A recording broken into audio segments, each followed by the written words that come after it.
Hello students. आज के इस वीडियो में हम कर्वेचर पे ही आगे डिस्कस करेंगे।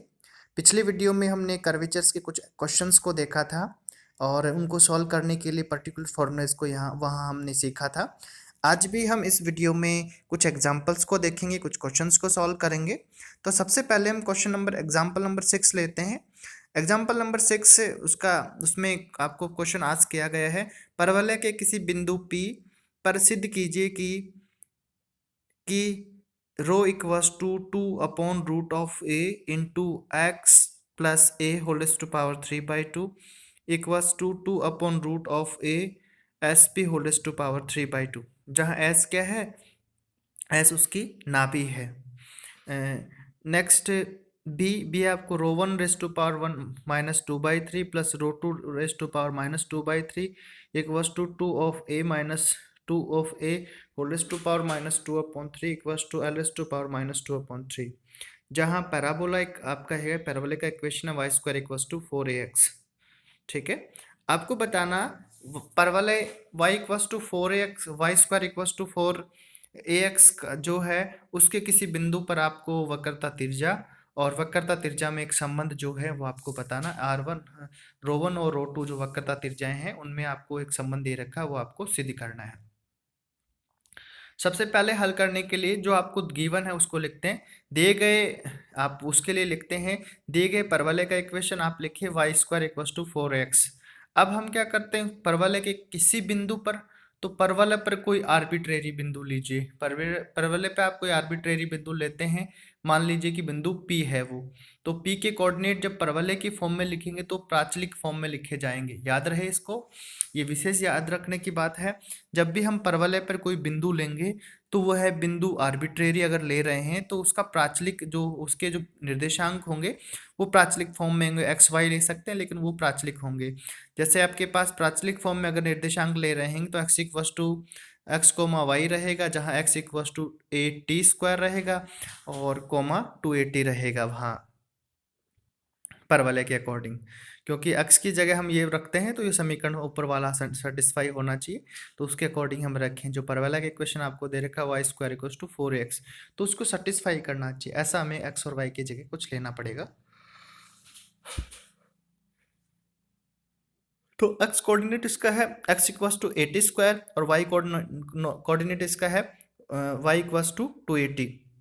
x सिंगल डैश करते हैं तो 280 होगा, x y सिंगल डैश तो 2a, y x double dash 2a, y double dash equals to 0। परवलय की वक्रता त्रिज्या फाइंड करने के लिए हमारे पास फॉर्मूला होता है, प्राचलिक फॉर्म का वो लगाएंगे। रो इक्वल्स टू आपके पास होगा, यहाँ पर इसको सिंप्लीफाई करेंगे तो X dash square plus Y dash square whole raise to power 3/2 upon X dash Y double dash minus Y dash x double dash, ये आपका फॉर्मूला रहेगा। अब इस फॉर्मूले में हम क्या करेंगे, इस फॉर्मूले में हम अपनी वैल्यूज पुट करेंगे, X dash X single dash और एक्स और Y single dash and double dash की। तो हम वैल्यू रखते हैं तो आपको यहाँ से मिल रहा है rho equals to 480² plus 4a² whole raise to power 3/2 माइनस 2 of a into 2 of a। इसको सिंप्लीफाई करेंगे तो रो इक्वल्स टू आपको मिलेगा यहाँ पे -2a into 1 plus t² whole raise to power 3/2। अब चूंकि हम जानते हैं कि वक्रता त्रिज्या तो पॉजिटिव ही रहेगी, तो चिन्ह प्रपाटी के अकॉर्डिंग जो हम इसको लिख सकते हैं 2a into 1 plus t² whole to power 3/2। अब हम और भी सिंप्लीफाई करें, रूट ऑफ a से मल्टीप्लाई कर रहे हैं, रूट ऑफ a से डिवाइड कर रहे हैं, जो 2a के इंटू में है वहाँ पे।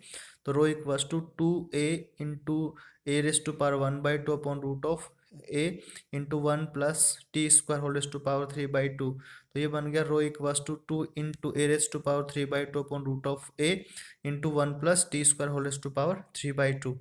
अब इसको सिंप्लीफाई करें, अगर हम a को अंदर ले जाएं तो क्या मिलेगा, a plus 80² whole to power 3/2 और ये मिल गया आपका rho equals to 2 upon root of a into a plus 80² किसका था, अक्स का समीकरण x है, तो अक्स यहाँ x लेंगे होल टू पावर 3/2, तो आपको मिल गया rho equals to 2 upon root of a into a plus x whole to power 3/2। ठीक है, तो SP ये तो आपको यहाँ से मिल गया।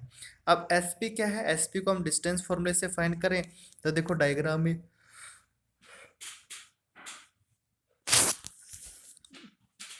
डायग्राम में हम फोकस जो होती है नाभि जो है फोकस से पी का जो डिस्टेंस लेंगे वो एस पी होगा।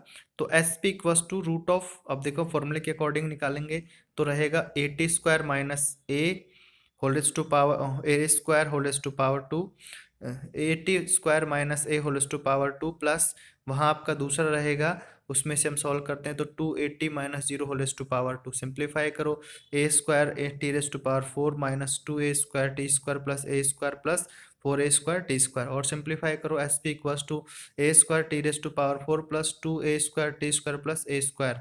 सिंप्लीफाई करेंगे, आप यहाँ सिंप्लीफाई करेंगे तो ए स्क्वायर कॉमन, तो आपको मिलेगा T square plus one whole to power two, तो S P equals to A into T square plus one, तो आपको S P equals to A plus A T square, तो आपको मिला S P equals to A plus x. समीकरण 4, equation number 4 आपको यहाँ से मिलता है।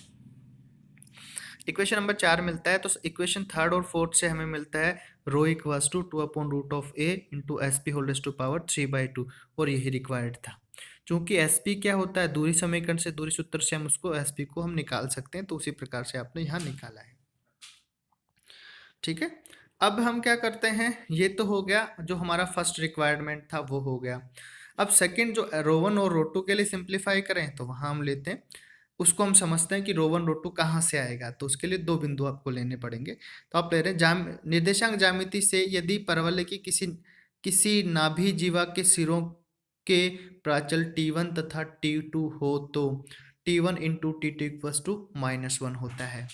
आपको ये फिर से ध्यान देते हैं हम, क्योंकि अगर हम ज्यामिति निर्देशांक ज्यामिति से परवलय की जो आपकी नाभि जीवा होती है, नाभि से गुजरने वाली जीवा के सिरों के प्राचल मतलब उनके जो छोर होते हैं उनके प्राचल T1 तथा T2 हो, तो इनमें एक रिलेशन होगा T1 into T2 equals to -1 होगा, क्योंकि T1 equals to minus T2 है आपका, जहाँ T2 equals to minus T1 है। बिंदु ए की वक्रता, क्योंकि बिंदु ए की वक्रता त्रिज्या होगी रो1, और रो1 कहाँ से को हम कैसे लिखेंगे, जो भी ऊपर आपने फाइंड किया उसके according to upon root of A into A plus A T one raise to power two whole raise to power 3/2, और ऐसे ही रो1 को हम सिंप्लीफाई करके लिखेंगे। इसी प्रकार बिंदु बी के लिए, तो बिंदु बी के लिए हम रो टू फाइंड करेंगे, तो रो टू आपको ये मिल जाएगा डायरेक्टली यहीं से फॉर्मूले से। अब हम क्या करेंगे, इक्वेशन 5 और इक्वेशन 6 का होल टू पावर -2/3 लेते हैं बोथ साइड, तो बोथ साइड हम ये लेंगे तो हमें जो रिजल्ट मिलेगा उसको हम LHS साइड में सेम रखेंगे, RHS साइड में ये हो जाएगा 1 plus A T square A T A two whole to power two whole to power 3/2, और इसको हम सिंप्लीफाई करें तो आगे हम अपने मेथड पे देखते हैं, तो आपको ये मिलता है 2a whole to power -2/3 into 1 plus T one square whole to power -1 plus 2a whole to power -2/3 into 1 plus T1 square, तो equals to -2a whole to power -2/3 into 1/1 plus T1 square plus 1/1 plus T2 square हो गया whole to. तो इसको simplify करेंगे तो simplify करने से हमें जो रिजल्ट मिलेगा वो वही मिलेगा 2a होल टू पावर -2/3। चूंकि परवलय में नाभि जो लंब होता है वो 4a होता है, तो अर्धलंब आपका हो जाएगा 2a हो जाएगा। तो परवलय में नाभि लंब का जो फॉर्मूला होता है उससे नाभि अर्धलंब के लिए हम लिख सकते हैं एल टू पावर, ये तो 4a तो क्या होगा नाभि लंब हो गया, और उसका अर्धलंब होता है स्मॉल एल को हम लिख सकते हैं।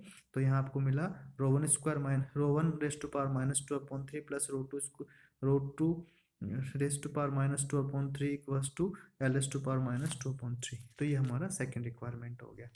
इसी प्रकार से जो आगे के क्वेश्चंस हैं, जैसे मान लीजिए ये वाला क्वेश्चन है इसका इलिप्स का, तो इलिप्स के फॉर्मूले में आप इलिप्स का जो जनरल फॉर्मूला है वो X square upon A square plus Y square upon B square equals to 1। इस केस में क्या होता है कि सेंटर जो होता है वो ओरिजिन होता है उससे, जो ये आपका डायग्राम है उसका। अब हम क्या करते हैं दीर्घवृत्त, इस पर इसको भी इसी तरीके से सिंप्लीफाई करेंगे, तो इसकी पर जो सरकमफेरेंस है, सरकमफेरेंस पे एक आर्बिट्रेरी पॉइंट लीजिए, आर्बिट्रेरी पॉइंट लेंगे क्योंकि ये तो आपका इलिप्स है, तो उसका होगा ए कोस ऑफ थीटा और दूसरा रहेगा वाई साइन ऑफ बी वाइन of sine B Y equals to B sine theta रहेगा।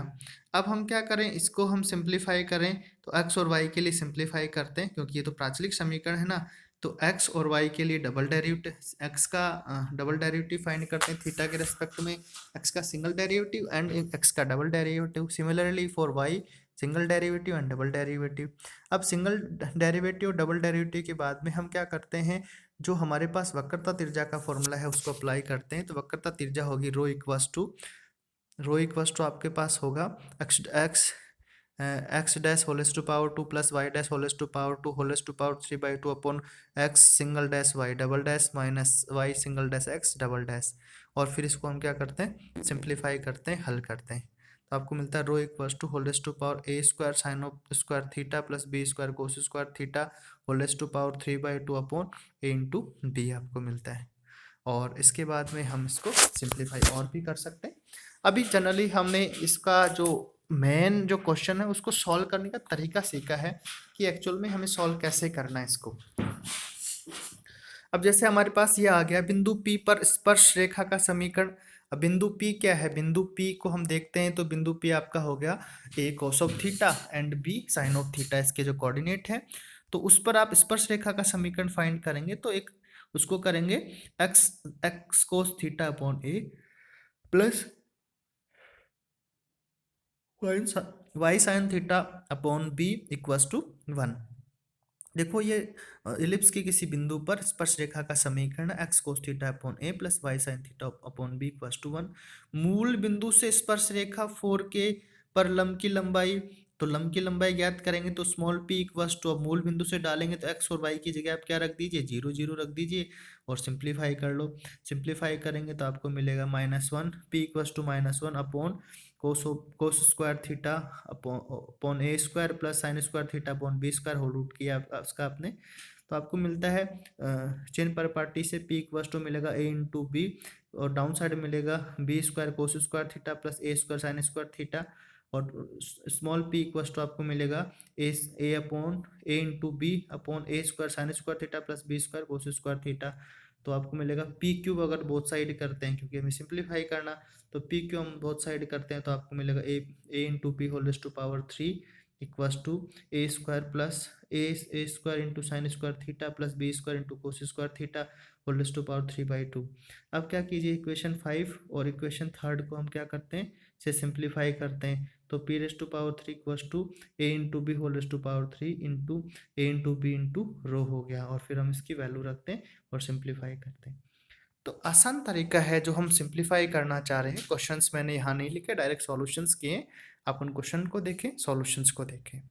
नेक्स्ट में और भी वीडियो है इसी से रिलेटेड, जो हम कुछ एग्जांपल्स को जब सॉल्व करते हैं तो वो चीज़ें समझ में आती है।